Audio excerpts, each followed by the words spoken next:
Hello guys and welcome back to my channel. Today we're gonna talk about diaphragm stretching. I will show you how to do it if you don't know how to do it. And before that I'm gonna explain you what exactly and why we are, as a freedivers, why we need to do this.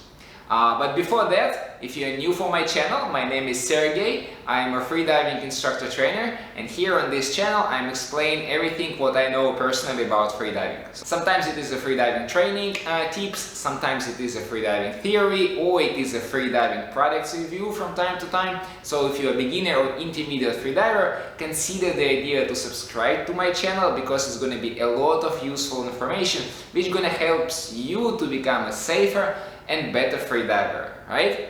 Okay, diaphragm stretching. First of all, what is a diaphragm and where it is? So diaphragm is a big muscles below your lungs, and it is one of our main respiratory muscles. So for example, when I want to inhale, my diaphragm contracts, and going down, this is going to expand my chest volume, and this is how the air sucks in. When my diaphragm relaxes, it's going up, and this is how I'm pushing the air out of my lungs. Okay, so we also have intercostal muscles. They are not on this picture, but it is a muscles between our ribs which can help us to inhale deeper or helps us to do a forceful exhalation, right? So this is our respiration system. It's just a couple of words about this. Okay, what happens when we are diving, when we're going deep? When we're going deep, as you probably know, your lungs gonna compress, because your lungs is a volume with air, and then any air is compressing on its way down, right? So when your lungs is gonna compress, there's gonna be some negative pressure in your chest, and because the air is not moving in and or out, the diaphragm is gonna be pulled up, right? So this is how it happens during your dive. So how we can simulate it on land? This is what we do when we do diaphragm stretching. What we're gonna do, we're gonna fully exhale. When we exhale, our diaphragm relax and our intercostal muscles push the air out of the lungs, right? So you fully exhale, your diaphragm up, and then your lungs compressed by intercostal muscles. And then when your diaphragm is still up, what you're trying to do, you're trying to use your intercostal muscles in the same movement how you exhale, inhale. Your intercostal muscles going side and up, right? So what happens? After full exhale, you're keeping your throat closed, and now you expanding your chest volume by moving your ribs on their sides, right? So it creates some negative pressure, and this is what sucks the diaphragm up, right? So to be able to do this, you need to keep your diaphragm relaxed. You need to keep all abdominal area relaxed. So your abdominal muscles, your diaphragm, everything's supposed to be relaxed, right? And this is quite often the main problem for my beginner students, because when I show them how to do it, quite often they try to actually use their abdominal muscle to push it in and up, right? And this is not how it's supposed to be done. So over the next few minutes, I'm going to show you how I do it. I'm going to show you my warm-up exercise for diaphragm stretching.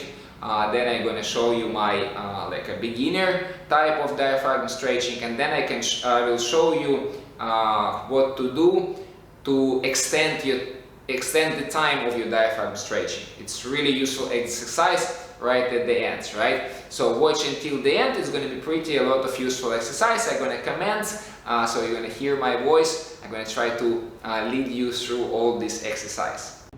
Okay guys, here is me sitting on my lovely balcony.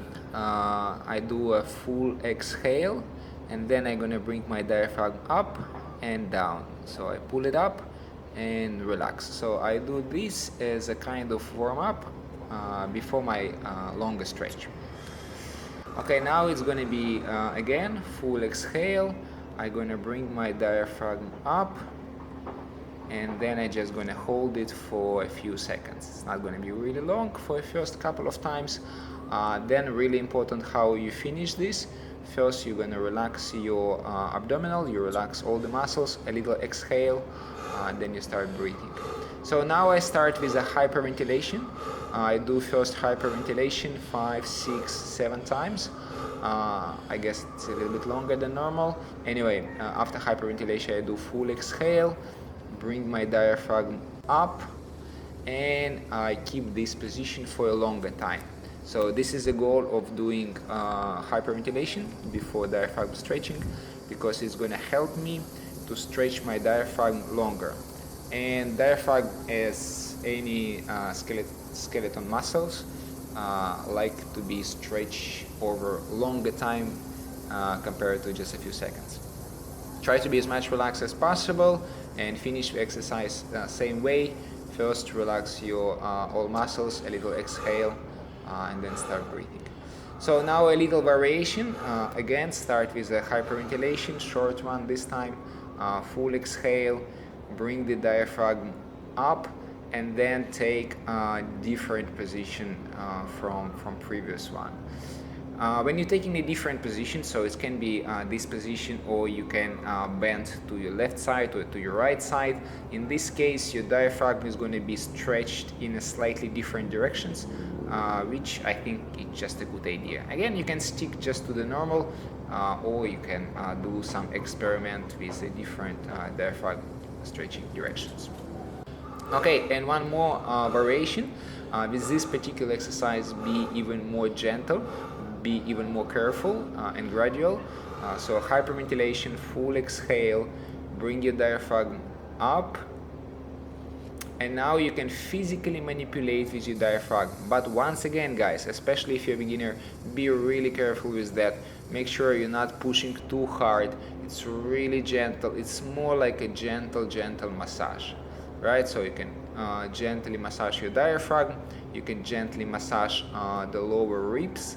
Your lower rib cage part is quite flexible. I mean, it's more flexible than the rest of your rib cage, but you can try to increase this flexibility a little bit. Again, sorry for repeating, but try to be gentle as much as possible. And finish exercise same way. First relax everything, and then a little exercise.